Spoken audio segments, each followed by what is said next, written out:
আর আপনাদের একটা জিনিস চিন্তা করবেন, সেটা হলো যেই সাবজেক্টটা পড়তেছেন, হ্যাঁ, যেমন আজকে শিল্পকলার ইতিহাস বা বিশ্ব শিল্পের ইতিহাস যেটাই বলেন না কেন, সেটা আমরা প্রথম পর্ব পড়তেছি। আর আমার নাম মোহাম্মদ ইমরান হোসেন, আমি আপনাদের সাথে থাকবো এই শিল্পকলার ইতিহাস এই সাবজেক্টটাকে পড়াবো। তো আশা করি সবাই ভালো আছেন। আমি ঢাকা বিশ্ববিদ্যালয়ের শিল্পকলার ইতিহাস থেকে অনার্স এবং মাস্টার্স করছি এবং ইন্দোনেশিয়াতে শিল্পকলার ইতিহাস বিষয়ে উচ্চতর ডিগ্রি নিয়ে আসছি।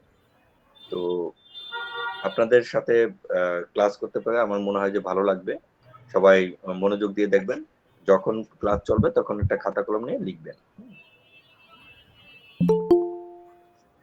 এখন হলো প্রাচীন শিল্পকলার ইতিহাস। এখানে গুহা চিত্র আছে। হ্যাঁ, আমাদের এখানে প্রশ্নের ধরনটা কি আসবে? ধরেন প্রাগৈতিহাসিক গুহা চিত্র থেকে একটা প্রশ্ন আসবে।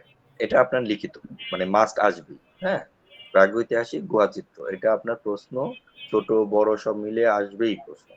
তারপরে গুহা চিত্রের আবিষ্কার, কারা কিভাবে গুহা চিত্র আবিষ্কার করছে, এটা নিয়ে প্রশ্ন থাকবে। গুহা চিত্রের বিষয় ভাবনা, মানে কেন গুহা চিত্রটা করেছিল, এটা গুহা চিত্রের প্রকরণ, কি কি উপকরণ আছে গুহা চিত্র, কি কি ধরন আছে গুহা চিত্র, এগুলো থাকবে। এখন এখানে দেওয়া আছে মানুষের একটা ক্রমবিন্যাস, মানে কিভাবে মানুষের এটা কি বলে, আমরা যে আধুনিক মানুষ কিভাবে সার্ভাইভ করলাম, বা এর আগে যারা ছিল তারা কিভাবে ছিল। তো আমাদের আমরা যেই ধরনের মানুষ, সেই ধরনের হলো পৃথিবীতে আধুনিক মানুষের একটা বিষয়বস্তু। এখানে হোমোডিন, তারপরে অস্ট্রালোপিথিকাস, এটা এই মানুষগুলো, তারপরে হোমো হাবিলিস, এগুলো সবই মোটামুটি বিভিন্ন ধরনের দুর্যোগ এবং বিভিন্ন ধরনের সমস্যার কারণে তারা হারিয়ে গেছে। কিন্তু এখন যে আমরা যে মানুষের বংশগত বলতে পারেন, বা আমাদের যারা ইয়ে আছে, তারা হলো হোমো ইরেক্টাস। এই হোমো ইরেক্টাসটা প্রথম দাঁড়ায় হয়ে, মানে সোজা হয়ে দাঁড়াইতে পারছে। হ্যাঁ, হোমো ইরেক্টাসটা পুরোপুরি সবকিছুতে শিকার করতে পারতো, এবং হাতিয়ার সরঞ্জাম এবং অনেক কিছুই তারা আধুনিক কালের যন্ত্রপাতির সাথে মিল রেখে কাজ করতে পারতো। আর হোমোসেপিয়েন্স হলো ওই যে যারা ইরেক্টাস, হ্যাঁ, যারা সোজা হয়ে দাঁড়ালো, তাদের মধ্য থেকে একটা জাতি আসলো, বা তাদের চাইতে আরেকটু গুণগত মান ভালো আছে এমন একটা জাতি হলো হোমোসেপিয়েন্স, যারা সোজা হয়ে দাঁড়াইতে পারতো এবং বুদ্ধিমান, মানে তারা কাজকর্ম সবই করতে পারতো, কিন্তু তাদের চাইতেও আরেকটু বুদ্ধিমান ছিল, যে অন্যান্য যেমন গুহার মধ্যে তারা বসবাস শুরু করলো। আর এই যে যারা হোমো ইরেক্টাস, এরা কি করলো, বাইরে থাকতে পারতো, তার বাইরে থেকে গেল এবং গুহাতে গেল না, তারা গাছপালাতে বসবাস করতো এবং বিভিন্ন পশু পাখি ঝড়ঝটে তারা বিভিন্ন জন মারা গেল। তো এই যে হোমোসেপিয়েন্স কারা, নিয়ানডার্টাল মানুষগুলো, মানব যারা হলো ইউরোপ, আফ্রিকা, এশিয়াতে বাস করতো, এই অঞ্চলগুলোতে বাস করতো। ঠিক আছে,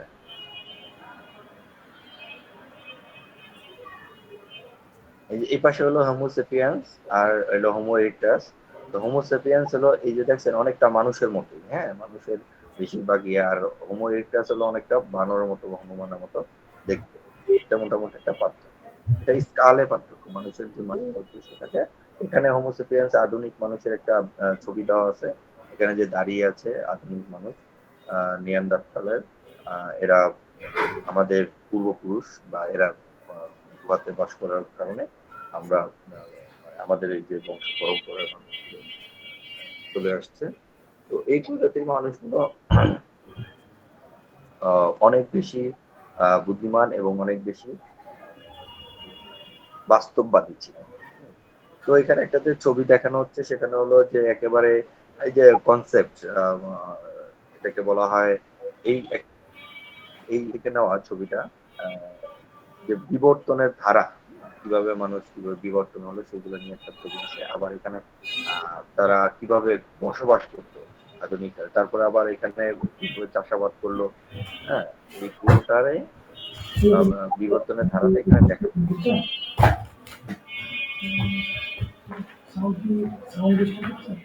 এবং প্রাচীন শিল্পকলার ইতিহাস, প্রাগৈতিহাসিক গুহা চিত্র কি? আসলে প্রাগৈতিহাসিক গুহা চিত্র হলো মানে আমরা গুহা চিত্র বলতে কি ইংলিশে বলে এটাকে কেভ পেইন্টিং। কেভ পেইন্টিং হলো যেটা গুহার ভিতরে আঁকবে। গুহাটা কি?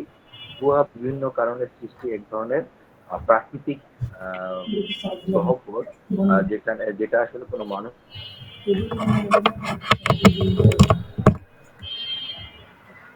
তো যেমন ধরেন পানির প্রেসারে কোনো চাপে বা আহ, কোনো বিপর্যয়ের ফলে এই ধরনের সিচুয়েশন তৈরি হতে পারে বা এই ধরনের জায়গা তৈরি হয়। এই গুহাগুলোতে প্রাচীনকালের মানুষগুলো বসবাস করতো এবং এই গুহাতে বসবাসকালীন সময়ে তারা বিভিন্ন ধরনের জাদু বিশ্বাস বা অন্যান্য কারণেও এই ধরনের গুহা চিত্রগুলো করতো।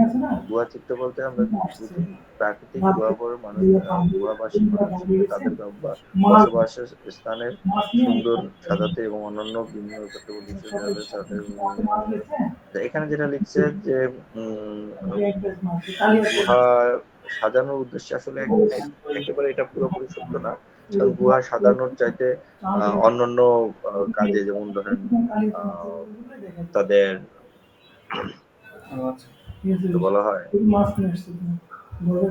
জাদু বিশ্বাসের কারণে তারা মূলত বেশি করেছে। তারপরে এখানে আছে হলো এরপরে আমাদের গুহা চিত্রের মানুষের যেভাবে বসবাস বা মানুষের পৃথিবীর মাঝে যে বসবাস, তাদের বেঁচে থাকার তাগিদে গুহা চিত্রের বিভিন্ন চিত্রকলাপ তারা করেছিলেন। প্রাচীন শিল্পের ইতিহাসে আমরা যদি দেখি, গুহা চিত্রের প্রথম আবিষ্কার হয় আলতামিরায়। এরপরে আলতামিরা প্রথম আবিষ্কার হয়, কিন্তু সবচেয়ে প্রাচীন না, প্রাচীন আরো অন্যান্য গুলো আছে। যেমন এখানে দেওয়া আছে হলো 1896 সালে ফ্রান্সে এটা ইয়া হয়। তারপরে এখানে বিভিন্ন ধরনের ইয়ে আছে। তো আমরা এবার পড়বো আলতামিরাটা, বেশি জোর দিব আলতামিরা এবং লাস্কো। তো এগুলাকে গুহা চিত্রের যে ছবি আছে এখানে আপনার পাশাপাশি দেখবেন, এই যেগুলো গুহা চিত্রের ছবি। গুহা চিত্রের চিন্তা ভাবনা, গুহা চিত্র আসলে কেন করা হতো? গুহা চিত্র করা হতো মানুষের, তারা ভাবতো যে আসলে যদি এই যে জিনিসটা আমরা শিকার করতে যাচ্ছি সেটাকে যদি আমরা এখনই এটাকে কাটি, অথবা এটাকে আমরা ভেঙে ফেলি, অথবা আমরা এটাকে ছবি এঁকে দেই, তাহলে ওই জিনিসটা ছবি এঁকে সেটা তীর বেঁধে দেই, তাহলে সেই জিনিসটা মারা যাবে, অথবা এটা আর নড়তে পারবে না। এইসব বিভিন্ন ধরনের কারণে তারা কিন্তু এই গুহা চিত্রগুলো করতো। এবং পশু পাখি শিকার যেমন ছিল তাদের উদ্দেশ্য, তেমনি তাদের উদ্দেশ্য ছিল যাতে করে অন্য কোনো জাতিগোষ্ঠীর আহ মানুষ তাদেরকে আক্রমণ না করতে পারে, এই ধরনের বিশ্বাস থেকেও কিন্তু এই গুহা চিত্রগুলো তারা করতে। তো গুহা চিত্রের আরেকটা সরি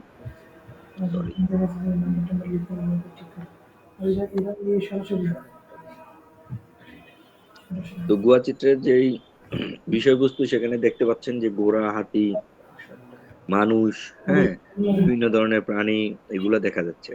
তো এটা আসলে গুহা চিত্রের অনেক বিষয়বস্তু থাকতো ওই সময়। এখন আমরা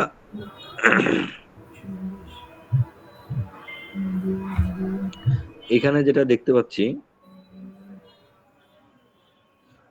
এখানে গুহা চিত্রে একটা দেখেন বাইসন, হ্যাঁ, এটা হলো বাইসনটা হলো অনেকটা গরুর মতো দেখতে বা মহিষের মতো দেখতে, কিন্তু প্রাচীন কালের এক ধরনের প্রাণী। বাইসনটা হলো কি করছে তারা, কালো রঙের চারকোল দিয়ে চারদিক দিয়ে আটকে দিছে, মাঝখানে লাল রং দিছে, যাতে করে এই প্রাণীটা আর বাইরের দিকে বের হয়ে না যেতে পারে, এবং তাকে হত্যা করা হয়েছে, এরকম একটা বিষয় বুঝাইছে।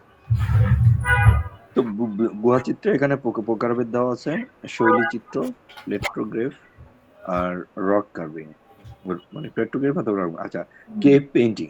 শৈলচিত্র একটা হলো শৈলচিত্র, যেটা বলা হচ্ছে এটা হলো শুধু পেইন্টিং। আর রক কার্ভিং যেটা বলা হচ্ছে সেটা হলো খোদাই করছে। আমরা সামনে এগুলা দেখতে পাবো।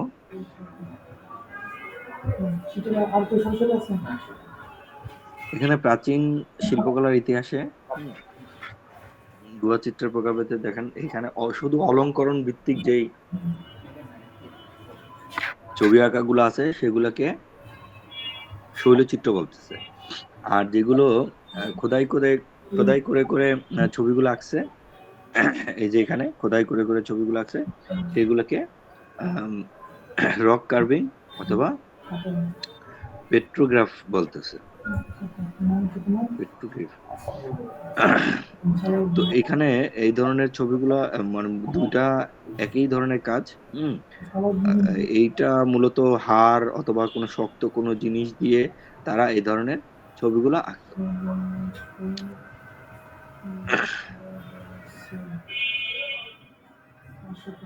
আচ্ছা, এখন এই যে গুহা চিত্রের যে খোদাইটা, এটা অনেক সময় ন্যাচারাল কৌশলে হয়, অনেক সময় জিওমেট্রিক কৌশল, অনেক সময় বিমূর্ত হয়।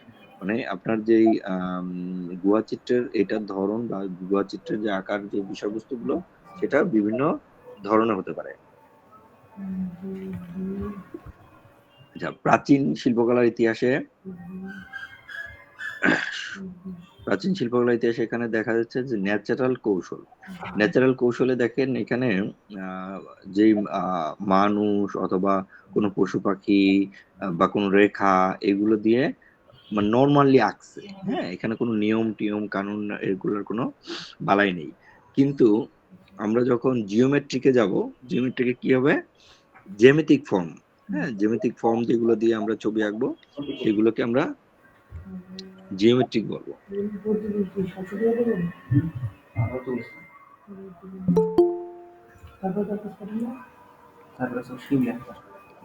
এখন বিমূর্ত কোনটা? যে অংশগুলো বিমূর্ত মানে কি, যেটা মূর্ত না, হ্যাঁ, যেটা পুরোপুরি বোঝা যাচ্ছে না, সেটা হলো বিমূর্ত। তো আমাদের যখন আমরা মূলত যখন আমরা শিল্পকলা ইতিহাসে দেখব, যেই বিষয়টা আমরা পুরোপুরি বুঝতেছি না বা আমাদের কাছে বোধগম্য হচ্ছে না, সেটাই হলো বিমূর্ত। তো এখানে ন্যাচারালিস্টিক কৌশল বলতে এখানে বুঝেছে যেটা ন্যাচারের মাধ্যমে, যেটা আসলে কেউ সৃষ্টি করে নাই, এটা ন্যাচারালি তৈরি হতে পারে। হ্যাঁ, সেটা মূলত ন্যাচারালিস্টিক হতে পারে। আবার ন্যাচারালিস্টিকের মধ্যে আবার ধরেন আপনার যেটা কোনো মানুষ বা কোনো জীবজন্তুর ছাপ দেওয়া হয়েছে, সেটাও ন্যাচারালিস্টিক হতে পারে। আচ্ছা, এখানে তো জিওমেট্রিকের এই যে শেপ গুলো দেখতেছেন, হ্যাঁ, সেগুলো কিন্তু দেখেন জ্যামিতিক শেপের মতো দেখা যাচ্ছে। হ্যাঁ, সার্কেল, ওভাল, তারপরে ফর্ম, এইগুলো সব কিন্তু জিওমেট্রিক। আপনি বুঝতে মানে দেখলে, কাছ থেকে দেখলে এটা আপনি চিন্তা ভাবনা করতে পারবেন যে সবগুলোই প্যাটার্ন গুলো জিওমেট্রিক প্যাটার্নে করা হয়েছে।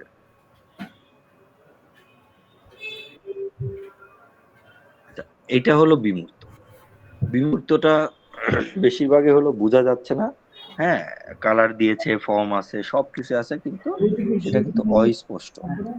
বোঝা না যাওয়ার কারণে এটাকে বিমূর্ত ধারার চিত্রকলা বলতেছে বা বিমূর্ত ধারার গুহা চিত্র। চিত্রকলা তো মূর্ত বিমূর্ত দুই ধরনের আছে। এখন এখানে গুহা চিত্রের গুরুত্ব, গুহা চিত্রের গুরুত্ব নিয়ে এখানে বলা আছে, গুহা চিত্রটা আসলে আমাদের সমাজে কেন বেশি দরকার। কারণ হয়েছে এই গুহা চিত্রর ফলে আমাদের আধুনিক কালের যে জ্ঞান বিজ্ঞানের ধরন বলুন, মানুষের চিন্তা ভাবনার ধরন বলুন, বা প্রথম মানুষ সুসংগঠিত সামাজিকভাবে দলবদ্ধভাবে জীবিকা বা প্রথম কোনো চিন্তা ভাবনা করা শুরু করে। এই যে গুহা চিত্র থেকেই কিন্তু মানুষ সমাজবদ্ধভাবে বা পারিবারিকভাবে যে আবদ্ধ থাকতে পারে বা আবদ্ধ থাকার গুরুত্ব আছে, সেটা কিন্তু প্রথম তারা বুঝতে পারে। কারণ এই যে একসাথে কাজ করতে করতে তারা অনেক ধরনের বিষয়বস্তুতে উপলব্ধি করে। আচ্ছা, কেউ একজন এটাকে ভলেন্টিয়ারি একটু পড়ে শোনাবে।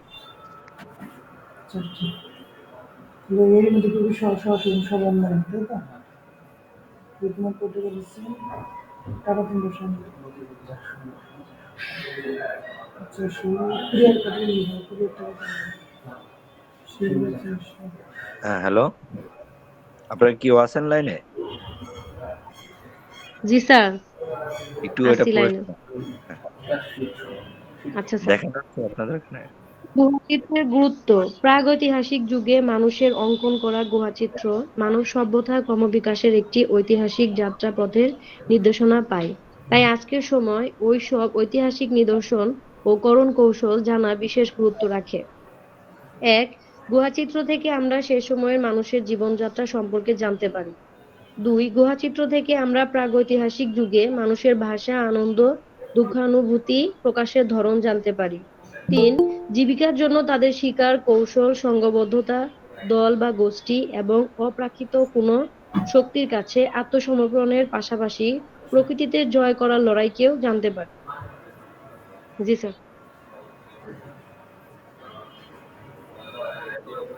এটা এটাও কি পড়বো স্যার? না, এখানে প্রাগৈতিহাসিক গুহাচিত্রের যেসব গুহাচিত্রগুলো পাওয়া যায় সেগুলোর নাম এখানে দেওয়া আছে। লাস্কো গুহাচিত্র, আলতামিরা গুহাচিত্র এর মধ্যে সবচেয়ে গুরুত্বপূর্ণ। মানে আমরা যখন পরবর্তীতে পড়বো তখন হলো লাস্কো গুহাচিত্র সম্পর্কে পড়বো, আলতামিরা গুহাচিত্র জি। সম্পর্কে। আলতামিরা এবং লাস্কো থেকে আপনারা স্টার মার্ক দিয়ে রাখেন, এটা আপনাদের আসবেই প্রশ্ন। হ্যাঁ, হুম।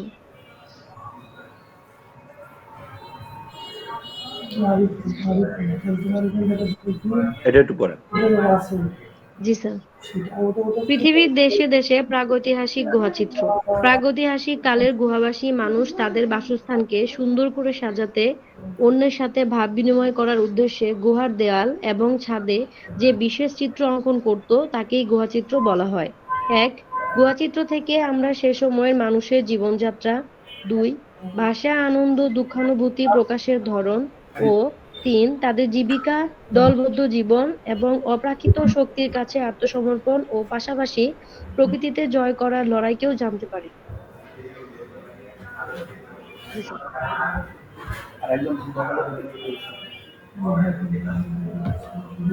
হুম, এটা পড়েন। এটা হলো আচ্ছা স্যার। লাস্কো গুহাচিত্র। এটা সবাই মনোযোগ দিয়ে দেখবেন, পড়বেন, কারণ লাস্কো হচ্ছে গুহা। এটা কিন্তু খুবই ইম্পর্টেন্ট। জি স্যার। লাস্কো গুহাচিত্র, ফ্রান্স। লাস্কো গুহাটি প্রস্তর যুগের গুহাচিত্রের জন্য সারা বিশ্বব্যাপী খ্যাত। এই গুহাটি দক্ষিণ-পশ্চিম ফ্রান্সের দোদর্নে অঞ্চলের মন্তিনিয়াকে অবস্থিত। ১৯৪০ সালে ১২ সেপ্টেম্বর জনৈক মার্সেল রাবিদাত গুহায় পড়ে যাওয়া কুকুর খুঁজতে গুহাটিতে প্রবেশ করে এবং গুহার ভিতরে বিস্ময়কর সব চিত্র আবিষ্কার করেন। এই গুহায় ২,০০০-এরও বেশি চিত্র রয়েছে। ধারণা করা হয় গুহাচিত্রগুলো ২০,০০০ বছরের পুরনো। গুহাটিতে বিভিন্ন প্রাণী, মানুষের অবয়ব এবং বিমূর্ত চিত্র চিত্রায়িত হয়েছে। লস্কো গুহা কমপ্লেক্সের অভ্যন্তরে বেশ কয়েকটি সেকশন রয়েছে। জি স্যার।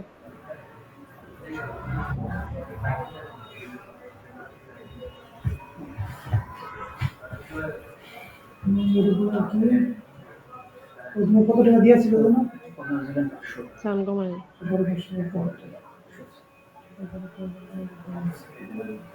স্যার এটা পড়বো?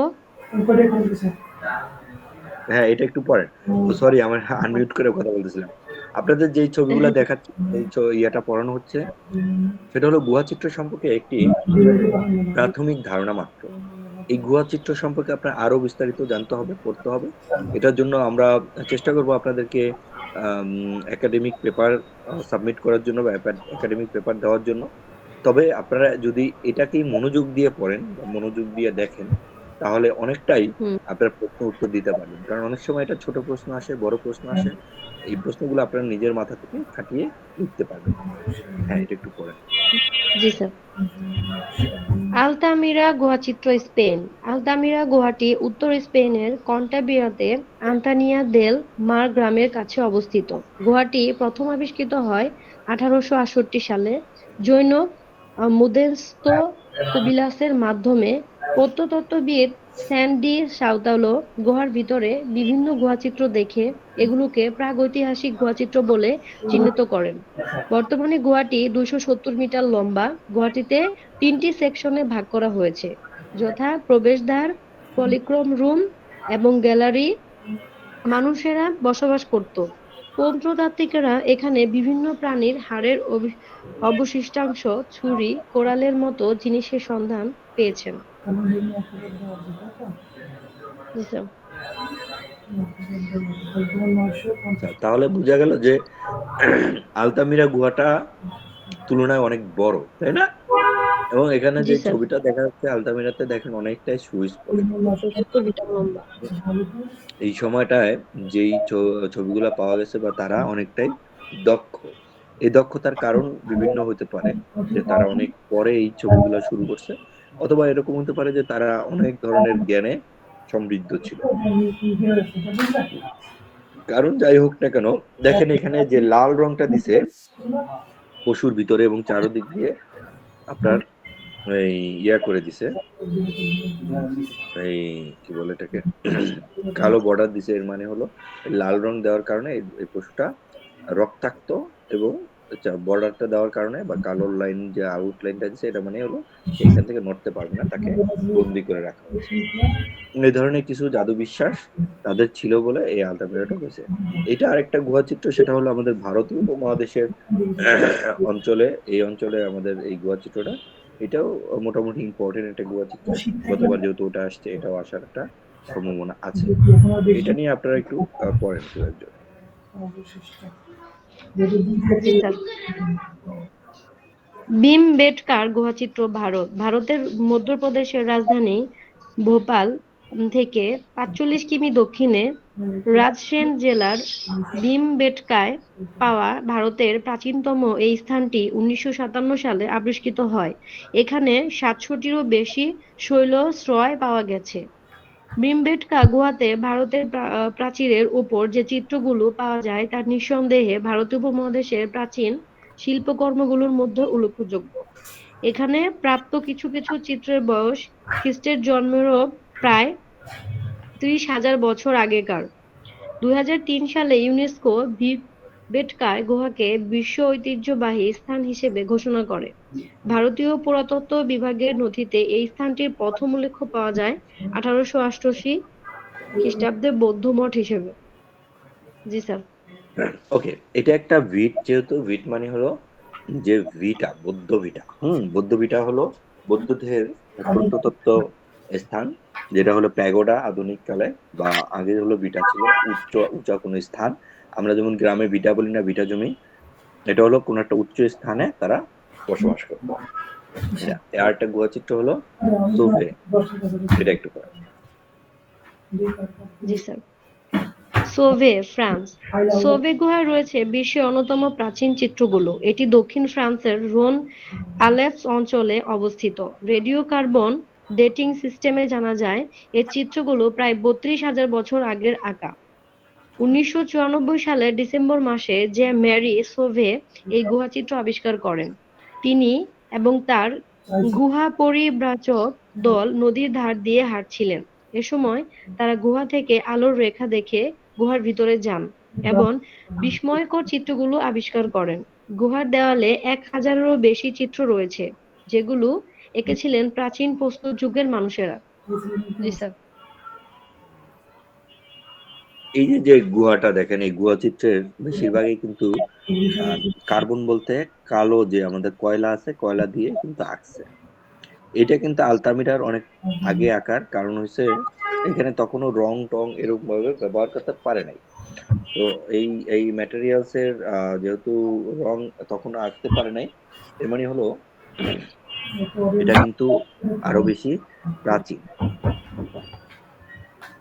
জি স্যার। ওকে, এখন হলো সোভে। সোভেটা তো পড়লেন না? এটা তো উম, পড়ছি স্যার। আচ্ছা, মানে সোভেটাতে কি কি ছিল সেটার একটা বর্ণনা দিছে এখানে, হ্যাঁ? হুম। এটা একটু পড়েন, এটা কি কি ছিল আসলে। জি স্যার। সোভে, ফ্রান্স। চিত্রগুলোতে বিভিন্ন প্রাণীকে ফুটিয়ে তোলা হয়েছে। এর মধ্যে অন্যতম হচ্ছে ম্যামথ, বন্য ছাগল, ঘোড়া, গন্ডার, সিংহ, বাঘ, হায়না এবং ভাল্লুক। বরফ যুগের দুর্লভ কিছু প্রাণীর চিত্র রয়েছে এসবের মধ্যে। বেশ কিছু চিত্রের বাইরে রেখা টেনে প্রাণীগুলোর গতিশীলতা বোঝানোর চেষ্টা করা হয়েছে। চিত্রের বাইরেও এই গুহায় বিভিন্ন প্রাণীর মোসিলস আঁচড়ের ছাপ পাওয়া গিয়েছে। ২০১৪ সালে ইউনেস্কো এই গুহাটিতে বিশ্ব ঐতিহ্য হিসেবে ঘোষণা করেছে। জি স্যার। এখন দেখেন এখানে আপনাদের যখন প্রশ্ন আসবে যে গুহা চিত্রে কি কোন কোন প্রাণীর ছবি পাওয়া গেছে, কোন কোন প্রাণী পাওয়া গেছে, তখন আপনার কিন্তু এগুলা লিখতে হবে, ম্যামথ, বন্য ছাগল, ঘোড়া, পান্ডা, সিংহ, এগুলো কিন্তু লিখতে হবে। হ্যাঁ, তো এটাও কিন্তু একটা ইম্পর্টেন্ট প্রশ্ন হিসেবে। তো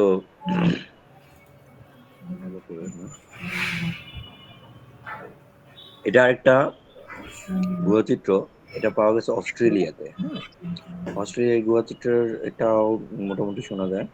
এটাও একটু পড়েন, শেষ করে দিই। Kangaroo rock art Australia. Kangaroo national park অস্ট্রেলিয়ার ডারউইনে অবস্থিত। এখানে রয়েছে রক আর্ট পাথরের সরঞ্জাম এবং পাথরের শেল্টার সহ হাজারেরও বেশি আদিম সাইট। ক্যাঙ্গারু জাতীয় উদ্যানের রক আর্টগুলো 40,000-এরও বেশি বছর পূর্বের আদি মানব সভ্যতার প্রতিনিধিত্ব করে।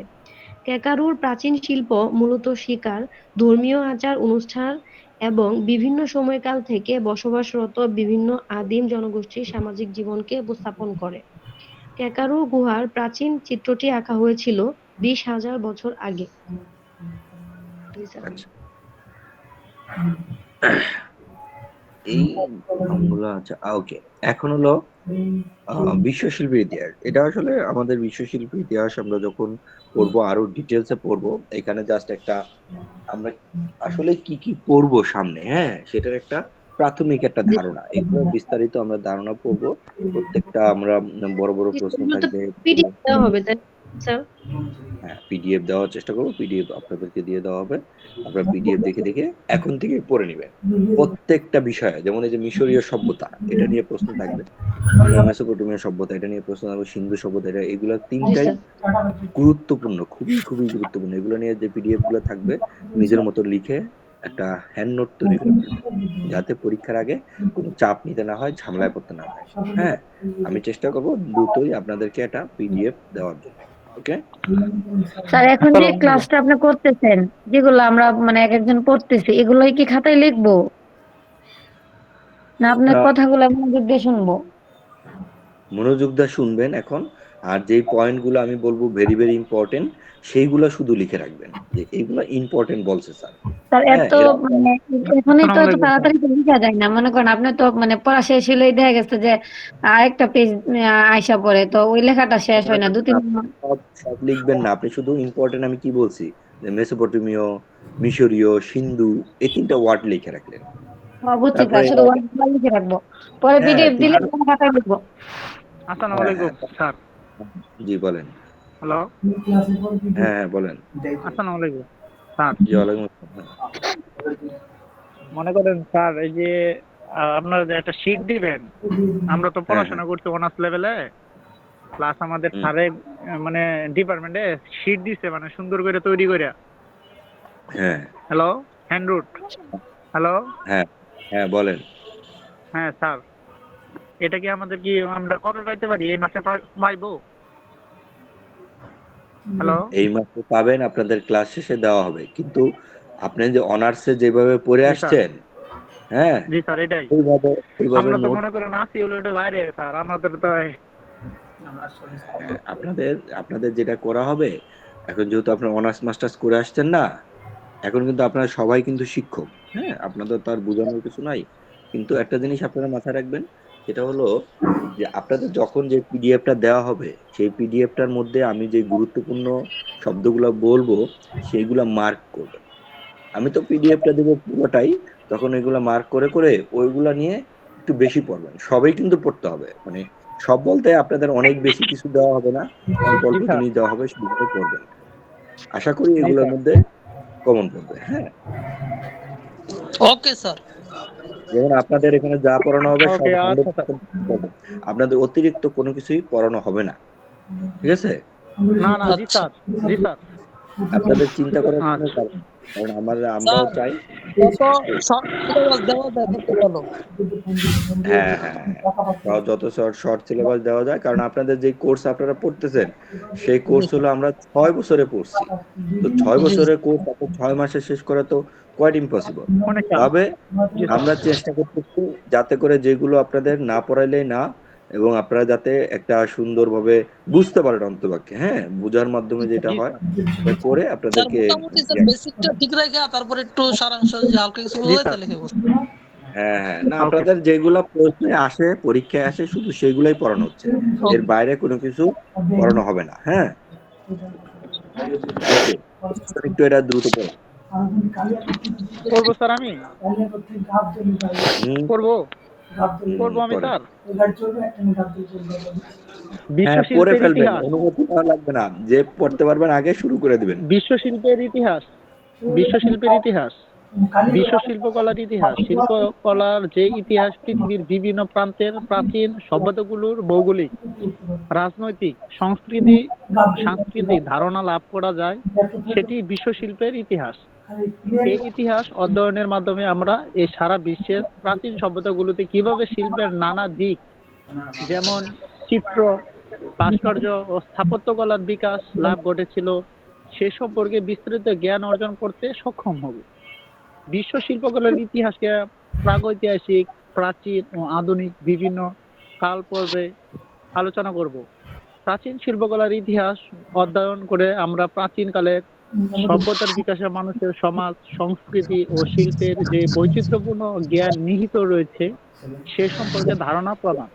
এ পর্যন্ত আবিষ্কৃত উল্লেখযোগ্য কয়েকটি প্রাচীন সভ্যতার নাম: মিশরীয় সভ্যতা, মেসোপটেমিয়া সভ্যতা, সিন্ধু সভ্যতা ইত্যাদি।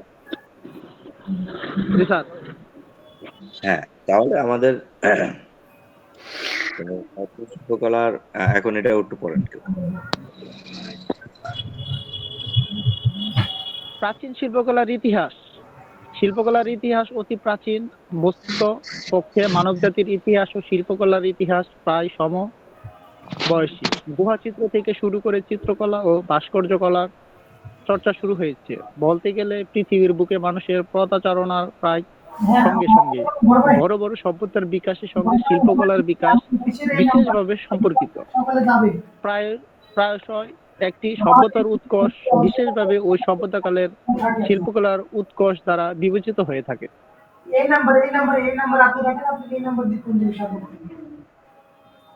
এটাও বলবো স্যার। এটা হলো কি দেখতে পাচ্ছেন? এটা তো চিনেন সবাই, মিশরীয় সভ্যতা। মিশরীয় সভ্যতার পিরামিড। জি স্যার। পিরামিড কেন করা হতো জানেন? পিরামিড তো স্যার ওই যে জ্যামিতির ত্রিভুজ আকৃতির এর জন্য। তারপর স্যার ইয়ের লেগেও এটা একটা নকশার জন্য। ফারাওদের কবর। জি স্যার। ফারাওদের কবর হ্যাঁ, দেওয়া, জি স্যার। সমাধিস্থল। ওই সমাধিস্থল। জন্য এখন এটা পড়েন। মিশরীয় সভ্যতা উত্তর আফ্রিকার পূর্বাঞ্চলের একটি প্রাচীন সভ্যতা। নীল নদের নিম্নভূমি অঞ্চল। এই সভ্যতার গড়ে ওঠে খ্রিস্টপূর্ব 3150 অব্দ নাগাদ। প্রথম ফারোয়ের এই সভ্যতা সুসংহত রূপ লাভ করে। পিরামিড ত্রিভুজাকৃতির প্রাচীন মিশরীয়দের সমাধিস্থল। ফারাও মানে হলো রাজা। প্রাচীনকালে যারা রাজা ছিলেন মিশরীয় সভ্যতায় তাদেরকে ফারাও বলে ডাকতো। এটা বলবো স্যার। হ্যাঁ, এটা কি বলতে পারেন এই জায়গাটা? এটা তো স্যার হলো হরপ্পা। হ্যাঁ, হরপ্পা আছে না? হরপ্পা। হরপ্পা। হ্যাঁ, হরপ্পা। এটা কোথায় বলতে পারেন হরপ্পা? এটা তো স্যার ইয়েতে আছে। এটা সম্ভবত হলো আফ্রিকার কোনো একটা দেশে, সম্ভবত মনে হয় চীনে স্যার। জি স্যার। অনার্স করছেন কোন সাবজেক্টে? এটা পড়ছি স্যার আমি ইয়েতে পলিটিক্যাল সায়েন্সে। অনার্স পলিটিক্যাল সায়েন্সে পড়ছেন? জি স্যার। সামাজিক বিজ্ঞানে এখানে কেউ আছে? হ্যাঁ স্যার। সামাজিক বিজ্ঞানে কেউ আছেন এখানে? না স্যার। না, আপনি বলেন আপনি সামাজিক বিজ্ঞান আছে কিনা। না, আমি তো স্যার হলো পলিটিক্যাল সায়েন্সে পড়ছি, রাষ্ট্রবিজ্ঞানে পড়ছি। আমি বলছি সামাজিক বিজ্ঞানে কেউ আছে কিনা। রাষ্ট্রবিজ্ঞানে বুঝছি, সামাজিক বিজ্ঞান কিন্তু সামাজিক বিজ্ঞানের মধ্যে কিন্তু রাষ্ট্রবিজ্ঞানও পড়ে। জি স্যার। এটা পাইছি না স্যার, আমরা পরীক্ষা দিয়ে দিছি 4 বছর, এটা পাইছি না স্যার। স্যার আমরা তো ছিলাম পাকিস্তানি মনে হয়, সিন্ধু সভ্যতা তো পাকিস্তানি সম্ভবত।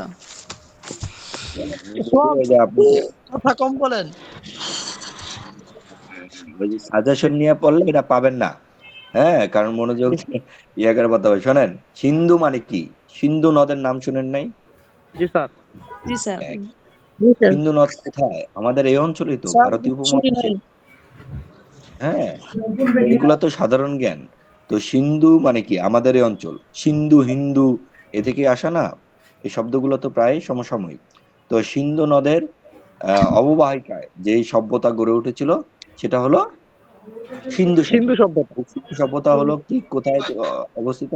আমাদের এই অঞ্চলে। সিন্ধু আমাদের এই সভ্যতা। অঞ্চলে, হ্যাঁ, এই সভ্যতা আমাদের এই অঞ্চলে অবস্থিত। এই সভ্যতার মূলত আমরা এই যে আধুনিক কালে যে যত কিছু বলি না কেন, এই সিন্ধু সভ্যতাকে কেন্দ্র করে বলছি। তো আপনারা এবার পড়েন। রোমান রোমান আপনি পড়েন। আমি পড়বো স্যার? হ্যাঁ। জি স্যার। সিন্ধু সভ্যতা। সিন্ধু সভ্যতা ছিল একটি ব্রোঞ্জ যুগের সিন্ধু সভ্যতা। সিন্ধু এই সভ্যতার কেন্দ্র ছিল মূলত ভারতীয় উপমহাদেশের পশ্চিমাঞ্চলে অবস্থিত সিন্ধু নদ অববাহিকা। এই সভ্যতা প্রস্তর যুগে বিকাশ লাভ করে। প্রাচীন যুগেই প্রস্তর যুগ বলা হয়। হরপ্পা ও মহেঞ্জোদারো সিন্ধু সভ্যতার দুটি গুরুত্বপূর্ণ কেন্দ্র। জি স্যার। ওকে, এখন এই যে আমাদের বিভিন্ন জায়গায় প্রস্তর যুগ লেখা থাকবে, প্রস্তর যুগটা কি? প্রাচীন যুগটা হলো প্রস্তর যুগ। প্রস্তর যুগ। হ্যাঁ, এখানে দেওয়া আছে। জি স্যার, এটা এখন পড়তে হবে। আমাদের এই অঞ্চলে আহ আমার পৃথিবীর সবচেয়ে প্রাচীন বিশ্ববিদ্যালয় কোথায় অবস্থিত ভারতে। বলতে পারেন? নালন্দা ভারত বিশ্ববিদ্যালয়। ভারত নালন্দা বিশ্ববিদ্যালয়। স্যার, এটা সবচেয়ে পড়েন। ভারতে।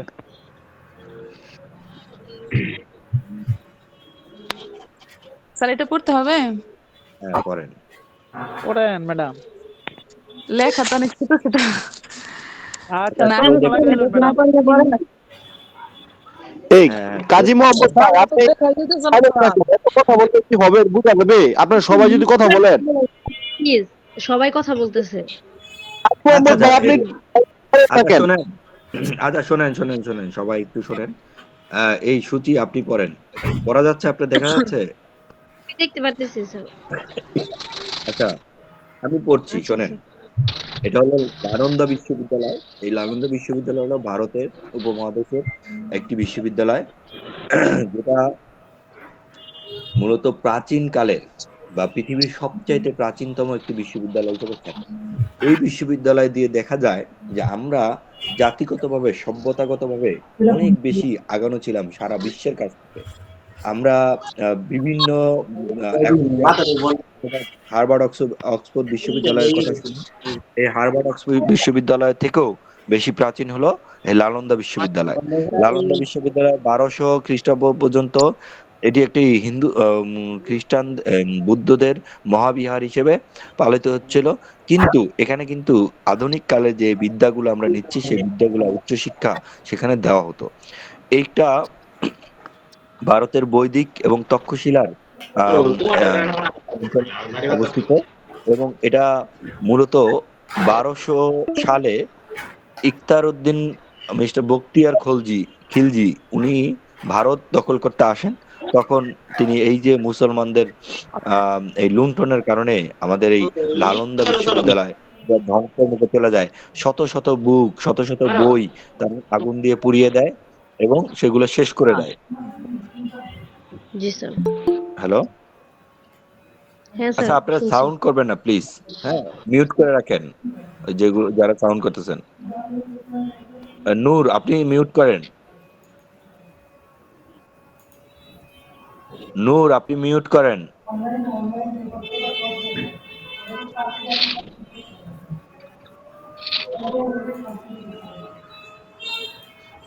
ওকে, তো এটা আমাদের একটা বিশ্ববিদ্যালয়ের, আমাদের অনেক গর্বের একটা বিষয় এবং প্রাচীনতম একটা বিশ্ববিদ্যালয়।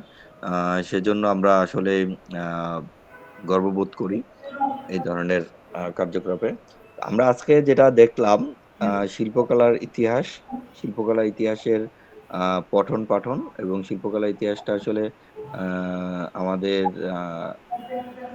যে কত দূর দরকার সেটা।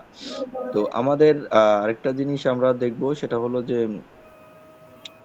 এই যে যে প্রাগৈতিহাসিক শিল্পকলার, আপনাদের এইখানে কোনো প্রশ্ন আছে কারো?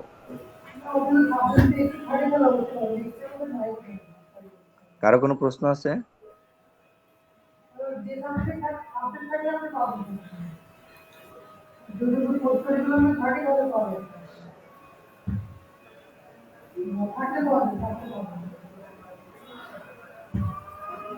আপনাদের কারো কোনো প্রশ্ন আছে আজকের ক্লাস নিয়ে?